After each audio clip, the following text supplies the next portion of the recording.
Մենք վերադարձանք, սիրելի հեռուստադիտողներ, բարի լույս, եթե հենց նոր եք արթնացել, ես հիշեցնեմ, որ մինչ այս մենք զրուցում էինք Արմինեի հետ եւ ձեզ նորություններ էինք ներկայացնում առողջապահական ոլորտից, մշակութային ոլորտից եւ մեր հաջորդ հյուրը իր հրաշալի նորություններով կարծես ներառում է այդ երկու ոլորտներ եւ առողջություն կա այդտեղ եւ մշակույթ կա, որովհետեւ այն ինչից խոսելու ենք հենց ներկայացնում է մեր նաեւ Հայաստանի դարերի խորքից եկած մշակույթը։ Զրուցելու ենք Հայաստանի խաղողագործության եւ գինեգործության հիմնադրամի գործադիր տնօրեն Զարուհի Մուրադյանի հետ։ Բարի լույս Զարուհի, եւ նաեւ տեղեկացնենք ինչի շուրջ ենք հավաքվել եւ զրուցելու օրեր անց մայիսի 18-ին Հայաստանը տարածաշրջանում առաջին անգամ կհյուրընկալի շուրջ 400 գինու միջազգային փորձագետի, սոմելիեների, լրագրողների ու գնորդների։ Մեր երկրում անցկացվելու է գինու հռչակավոր համտես մրցույթը Կոնկուրս Մոնտրեալ դե Բրյուսել։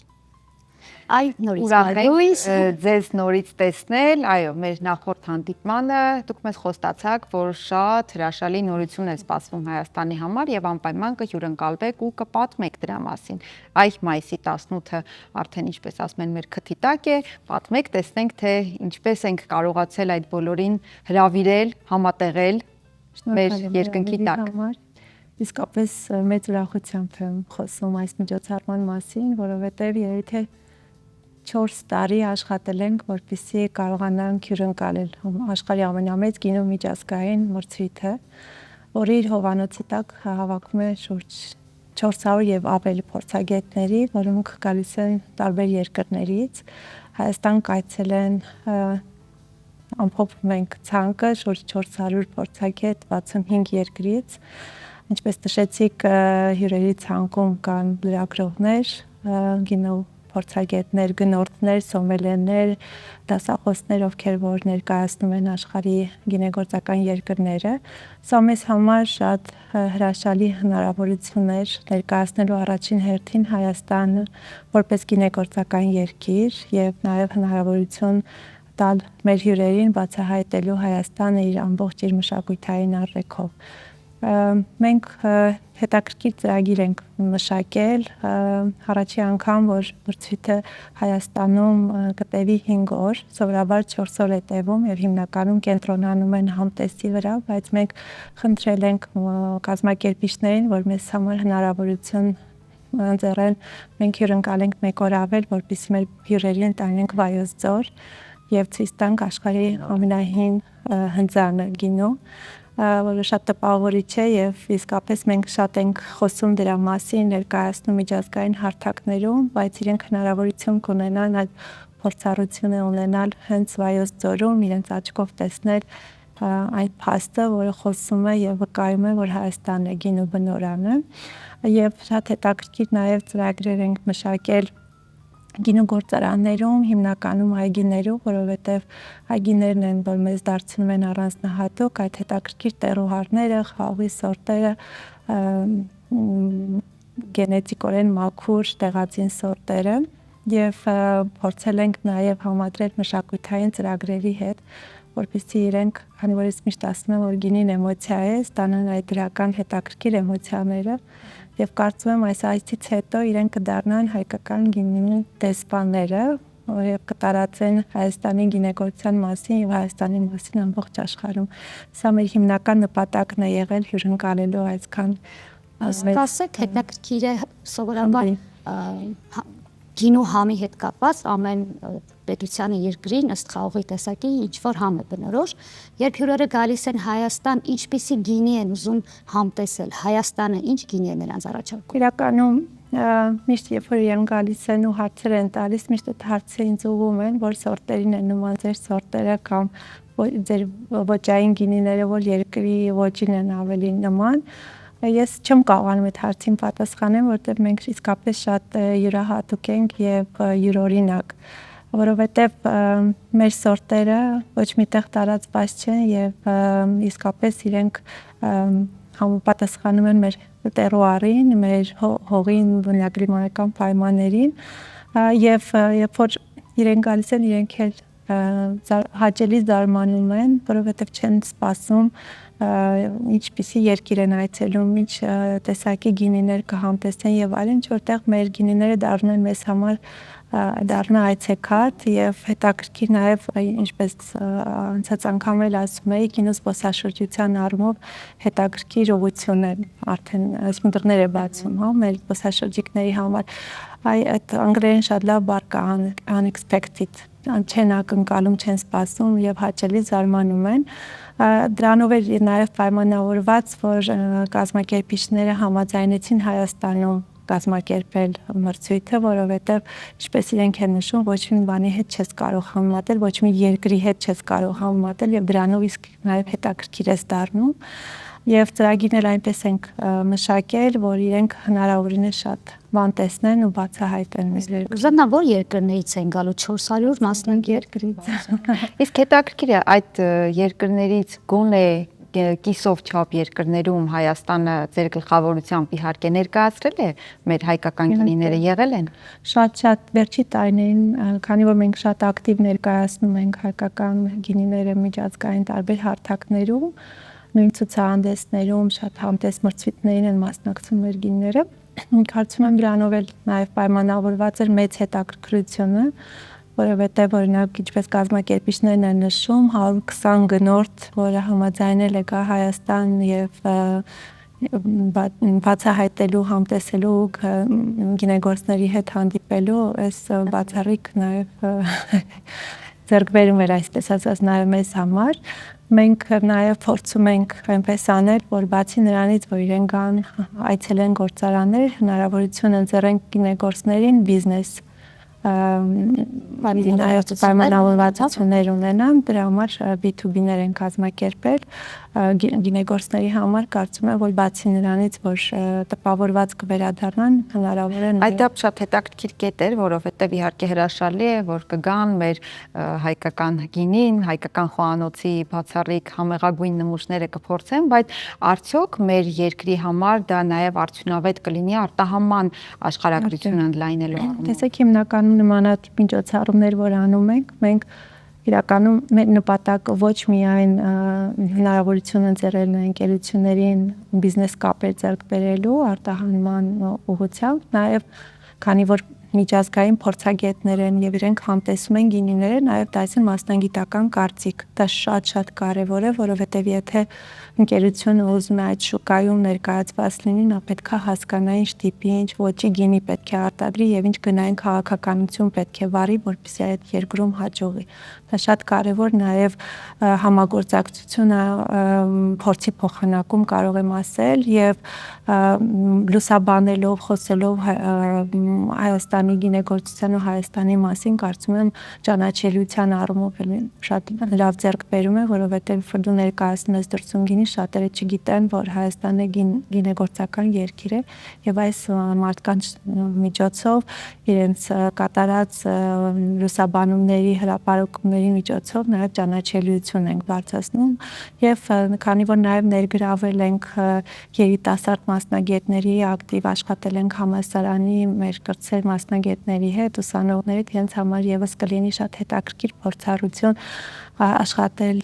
նման բարձր հեղինակություն ունեցող գինու փորձագետների հետ եւ կարծում եմ դա եւս իրենց համար մոտիվացիա է ել ավելի ողջավորված մասնագիտության մեջ խորանալու։ Իսկ հետաքրքիր է Հայաստանից ովքեր են մասնակցում, բոլոր գինեգործները ունեն հնարավորություն մասնիկը դառնալու, ինչպես է կընտրել, ցավ կազմել։ Միջազգային մրցույթ է, դա նշանակում է, որ շուրջ 60 երկրից 8000 տեսակ գինի է գալիս Հայաստան եւ այդ փորձագետները միջազգային համտես են իրականացնելու ոչ միայն հայկական գինիները, այլ ամբողջ աշխարհի փորձագետ աշխարհի այս ոլորտը եւ այս Հայաստանում մրցույթը կազմակերպելու բացառիկությունը նաեւ կանում է նրանով, որ առաջի անգամ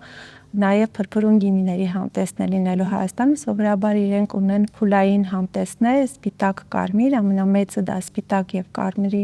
կարմիր գինու համտեսն է եւ առանձին ունեն փրփրունի, վարդագույնի, բարձր ալկոհոլային խմիչքների նաեւ, բայց Հայաստանում որոշել են կազմակերպել փրփրուն գինիների համտեսը եւս, որը էլի բացառիկ է եւ կարծում եմ, որ այս առումով նաեւ շատ հետաքրքիր է, քանի որ փրփրուն գինիների արտադրությունը Հայաստանում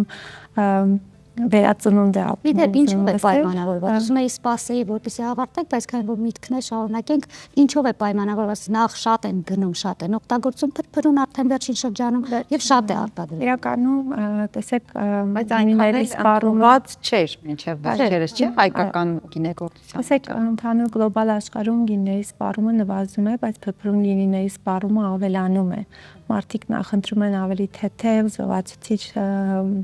նաև տրամադրություն հաղորդող, հա, խմիչքներ, այո։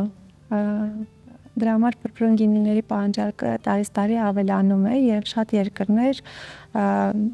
գինեգործներ նաև ներդրում են իրականացնում հայ տեխնոլոգիաների ներդրման մեջ Հայաստանում մենք իրականում քանի որ սորտերի հետ նոր ենք սկսել աշխատել, դեռ ժամանակ էր մեզ պետք հասկանալու թե որ սորտից կարող ենք պատրաստել փրփրուն գինիներ եւ վերջին տարիներին, քանի որ փորձել են գինեգործները իրենց մոտ են անում, մեծ պահանջարկ կար նաեւ փրփրուն գինիների արտահանման եւ սպառման ուղղությամբ եւ իրենք սկսեցին ավելի շատ նաեւ փրփրուն գինիներ արտադրել, որը շատ լավ է մեզ համար, որտեղ իսկապես հրաշալի բարձր վարակի այո, եւ հերթական այցեքարտ ունեն եւ կարծում եմ, որ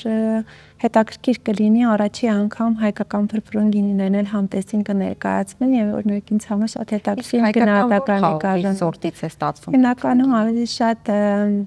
Կապունի ռեգիոնը, որ ռեգիոնի խաղից են պատրաստում, բայց հիմնականում պատրաստում են սպիտակ եւ վարդագույն, ունենք արենից պատրաստված հետաքրքիր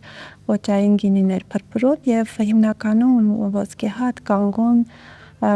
այդ սորտերից պատրաստում։ Փոքրիկ հարց, հետաքրքիր գինուն, երբ ասում են ոճային, չէ՞ դա ենթադրում։ Հետաքրքիր տարբերվող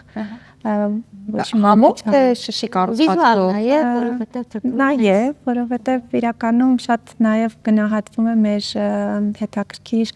պիտակների դիզայնը, որովհետեւ շատ առանձնանում են ու մեր յուրաքանչյուր գինեգործ ուղղակի պիտակ չի ստեղծում, այլ պատմությունն է փորձում պիտակի միջոցով տարածել եւ յուրաքանչյուր պիտակի հետևում կանգնած մի հետաքրքիր պատմություն, որը դարձնում է ավելի հետաքրքիր։ Իրականում նաեւ եթե նկատել եք, ես նկատել եմ, դուք նկատացրել եք մասնագիտական առումով, որ սկսել են շատ հայկական սիմվոլները, տառերը, նշաններ ու դա շատ հիանալի գաղափար է, ինչու որովհետեւ հենց գինու միջոցով ոչ միայն համի, այլ վիզուալ խոսել հայկական մշակույթի մասին շատ կարեւոր է, բայց ես մի այսպիսի հարց ունեմ, ընդհանրապես գինու օգտակարության մասին լեգենդներ են պատմում, դարեր ի վեր ասել են, որ առավոտյան պետք է մեկ բաժակ գինով սկսել կամ երեկոյան մեկ բաժակ գինի խմել, հետաքրքիր է, երբ որ խոսում ենք, դե դասական կարմիրը եւ սպիտակը օգտակար կարող է լինել, բայց այդ փրփրունները, որոնք վիզուալ գեղեցիկ են, հաճելի են, արդյոք նույն օգտակարությունը ունեն։ Այո, որովհետև հիմքը գինին է, իհարկե մենք փրփրուն գինի դա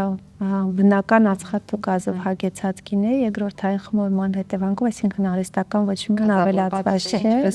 ինչպես շատերը չէ, բնական է, ու կոպիտ ասած, որ մաճառը բոլորս փորձել ենք, չէ, ոնց որ ստիպում ես արդեն պատրաստի գինի երկրորդ անգամ խմորվի, որպեսզի այդ ածխաթու գազով հագենա եւ իհարկե վնասակար չէ եւ կարծում եմ զուտ ես մի հետաքրքիր պատմություն ունեմ, որ ուսանողներից մեկին հարցնում էի փրփրուն գինիների տեխնոլոգիան ու լավ չէր պատրաստվել, չէր կարողանում պատասխանել, փորձում էի օգնել, ասում եմ, երբ որ շիշը բացում ես, ինչ է լսվում, որ ասի այդ պայթյուն ձայնը, ես ասեմ դա ինչից է, ինքը ասի գազից, ասի որ շիշը բացվում է, ինչ է լսում, ասես ծափահարություն է։ Իշխական ազնիվ ուսանողը եւ շնորհակալ մի այսպեսի ընդհանրական հարց ունեմ, ինձ հետաքրքիր է ամեն դեպքում։ Մեր հայկական գինին եւ գնով եւ որակապես միջազգային շուկայում որ երկրի գինիների հետ է մրցում եւ ինչպես ասում են նույն դարակի վրա ներկայանում։ Իրականում դա երևի մեր ամենամեծ մարտահրավերներից է, որովհետև աշխարհը ողողված է շատ լավ բարձրորակ միևնույն ժամանակ էժան գինիներով։ Հայկական գինին էժան չէ, շատ པարզ պատճառներով, որովհետև ամեն ինչը ձեռքով է պատրաստվում, բացի դրանից ամեն ինչը ներմուծվում է։ Այսինքն ինչ որ մենք կիրառում ենք տեխնոլոգիայում, ամեն ինչ մենք ներմուծում ենք։ Եվ դա բարձրացնում է գինու ինքնարժեքը եւ երբեմն դժվարություններ առաջացնում մրցել այդ երկրների հետ։ Դրա համար մենք հիմնականում գինեգործներով շեշտադրումը դնում ենք որակի վրա եւ մենք ասում ենք շատ լավ, եթե մենք ու քանի որ արտադրությունը սահմանափակ է, մենք չենք կարող նաեւ ծավալով մրցել իրենց հետ։ Մենք ամեն ինչ անում ենք, որ յուրաքանչյուր շիշ, որը դուրս է գալիս շուկա, լինի բարձր որակի եւ մենք մեր որակով մրցենք։ Եթե հարցին պատասխանեմ, որ երկրների հետ ենք մրցում, ինձ համար դա կարող է լինի շատ սուբյեկտիվ, Միացյալ Նահանգների գինին է, որ իմ համար լավագույն գինիներից եւ կարծում եմ եւ թե իր թնդությամբ, թե որակային առումով մենք մի քիչ ավելի մոտ ենք ամերիկյան գինիներին։ Միայն թնդությունը եւ որակը, որովհետեւ մի բայ ասում ենք ամերիկյան գինի, խորթ է, օրինակ ասում ենք վրացական գինի, չէ՞, անգամ շինական, իտալական, բայց ամերիկյան ինքը լավագույն գինեգործական շրջաններից է եւ գինիները իր ոճային առումով նման են մեր գինիներին, մենք փորձում ենք այդ որակի ստանդարտը պահել եւ իր հետաքրքիր բաղադրությամբ եւ ալկոհոլի պարունակությամբ, քանի որ մեզ մոտ էլ փոքր բարձր ալկոհոլ է ստացվում մեր կլիմայից ելնելով,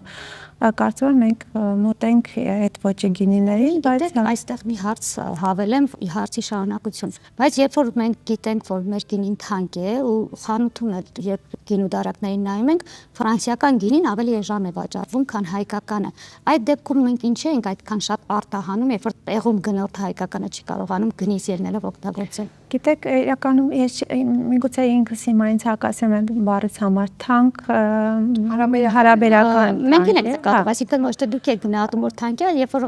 յուրաքանչյուր սուպերմարկետում համեմատելով էժան գինիների հետ, տեսեք, շատ երկրներում իհարկե վերջի անգամ խոսում ասում են, որպես բառով ես չպետք է խորանամ ու հասկանամ, թե ինչ դժվարություն պետք է պատրաստվել, բայց շատ երկրներում, քանի որ մեծ մակերեսով այգիներ ունեն, մեխանիզացիան շատ են օգտագործում եւ այլն, որ ինքնարժեքը նվազեցնում է եւ շատ ամեն ինչ ավտոմատացված եւ այլն, հնարավորություն են ունենում այդ գնի մեջ տեղավորվել եւ այլն, նաեւ ինչպես նշեցիր եւ շշերի արտադրության առումով եւ խցաների եւ այդ նյութերը, որ օգտագործում են խմորասնկեր ֆերմենտներ, ամեն ինչը այդ երկրից է եւ համապատասխանաբար գինի էժան է ստացվում մեզ մոտ։ Այդ ամեն ինչը մենք ներմուծում ենք եւ դրանով է պայմանավորված, որ չասեմ թանկ, բայց ինքնարժեքը այդ գնի մեջ է կանգնում։ Բայց տեսեք, իրականում կան շատ երկրներ, որ բարձր արժեքի գինիներ են նախընտրում, հիմնական միջին սերունդը, որը գնահատում է որակը եւ հետաքրքիր ոճային գինիները, իրենք նախընտրում են հայկականը եւ մենք կարծում ենք, որ Հայաստանը չի կարող արտադրել էժան եւ մեծ ծավալով գինի եւ որը կներկայացվի ցանցերում եւ այլն, մենք ասում ենք մենք հետաքրքիր գինիներ ենք արտադրում հորեկա սեգմենտի համար, այսինքն որը կներկայացվի ռեստորաններում, հյուրանոցներում, բուտիկային մասնագիտացված խանութներում եւ մենք մեր սպառողին գտնում ենք, այսինքն մարդիկ ովքեր սիրում են։ Հիանալի է, բայց հենց հարցը դրա մասին է, որ Հայաստանում հայը չի կարողանում վայելի թե գնից ելնելով։ Դե բոլորի մասին չեմ ասում, բայց քանի որ կան մարդիկ, ովքեր ունեն դրսում գումար եւ սիրում են բարձր որակի գինի, հայկականն են խմում։ Իսկ հայերը դրան, որ դա երևի թե ավելի շատ սպառման մշակույթի մասին է խոսում, եթե մենք հայերս ավելի շատ գինի սպառենք, մենք կգտնենք, մենք քիչ ենք մենք փորձում ենք այդ ուղղությամբ աշխատանք տանել, դա փոխվել է իրականում, չեմ կարող ասել, որ մշակույթը չի փոխվել, այսինքն հիմա երիտասարդ սերունդը ավելի շատ գերադասում է գինի, բայց հարցադրության ժամանակ էլ դա ասացիք, որ այո, որ հիմա փոխվում է դա, բայց կարծում եմ, որ եթե մարդը գինի է սպառում, իսկապես մենք նաև շուկայում ունենք շատ լավ ցածր գնով գինիներ, որոնք իսկապես որակյալ նորմալ գինիներ են, այսինքն եթե դու գինի խմող ես, դու կգտնես քո գինին, կգտնես քո գրպանին համապատասխան գինի, եթե դու տանը նախընտրում ես գինի խմել ճաշին կամ ընթրիքի, կարծում եմ դա է խնդիրը, ոչ թե գինը, որովհետև այդ բարձր գնով գինիները օրինակ կան մարդիկ, ովքեր նախընտրում են այդ սեգմենտի, հա, գինիներ խմել, կարծում եմ շաքարի խնդիր է։ Մեր երկրի գնային սանդղակը դնենք մի կողմ, երբ խոսենք արտահանումից, միջազգային շուկայում նույնպես մեր գինին համարվում է միջինից ավելի թանկ, ենթադրենք ֆրանսիական, իտալական գինիների կողքին, թե այնտեղ բոլորին մատչելի է, շատ հարաբերական է այդ գինը։ Մենք օրինակ շատ լավ վաճառում ենք Ֆրանսիայում, Բելգիայում, շատ եվրոպական երկրներում, ու հիմնականում նաև այն երկրներում, որտեղ իրենք իրենց սեփական արտադրություն ունեն, բայց բավականին լավ վաճառվում է հայկական գինին, ու մեր ցանկալի թվերին դեռ չենք հասել, բայց օրինակ Ֆրանսիան համար երրորդ շուկան է եվրոպական։ Եվ կարծում եմ, որ մարդիկ, ովքեր որ գինի են սիրում, իրենք հետաքրքրված են ու նախընտրում են հայկական գինի եւ այդ գնով կարողանում են գնել։ Բայց իհարկե մենք ծրագրեր ենք իրականացնում, որպեսզի կարողանանք այն ընդունելի գնային սեգմենտը ստեղծել, որ գինը չխանգարի մեզ վաճառել հայկական գինին։ Զարուհի, հետաքրքիր է նաև այսքան խոսեցինք ապսի 18-ի մասին սկզբում, ովքեր որ գինեգործներ չեն, ովքեր կարող են բացի լրագրողներից եւ գինեգործներից մասնիկը դառնալ այդ ամենի, ինչպես գան, գուցե մարդիկ լինեն, ում հիմա հետաքրքրեց այս։ Իրականում համտեսը, քանի որ պրոֆեսիոնալ համտեսը եւ փակ է, մեր համտեսողները պետք է կենտրոնանան իրենց աշխատանքի վրա, դրա համար փակ է համտեսը, բայց քննարկումներ, հանդիպումներ կան, որոնք բայց ցանկացողները կարող են մեր էջին գրել, եթե հետաքրքրված են, մենք իրենց ժամ կասենք եւ կարող ենք ներս մտցնել, իրենք շրջեն, տեսնեն ինչա կատարվում, ուղղակի գուցե մասնակիցներ գործեն։ Բոլոր մասնագետների համար իսկապես դռները բաց են, որ իրենք կան տեսնեն բոլոր հարցերին մենք կարողանանք պատասխանենք։ Իսկ ծրագիրը այնպես ենք մշակել, որ հնարավորինս շատ մասնագետները ներգրաված լինեն, որտեղ սա առաջերտին իրենց համար նաև հնարավորություն է կապ հաստատել միջազգային գործընկերների հետ։ Դե ինչ շնորհակալություն, սիրելի հեռուստադիտողներ, մայիսի 18-ի մասին ավելի մանրամասն կարող եք տեղեկանալ նաև հետևելով Զարուհի Մուրադյանի էջին։ Մեր հյուրը այսօր Հայաստանի խաղողագործության եւ գինեգործության հիմնադրամի գործադիր տնօրենն էր։ Կհանդիպենք քիչ անց։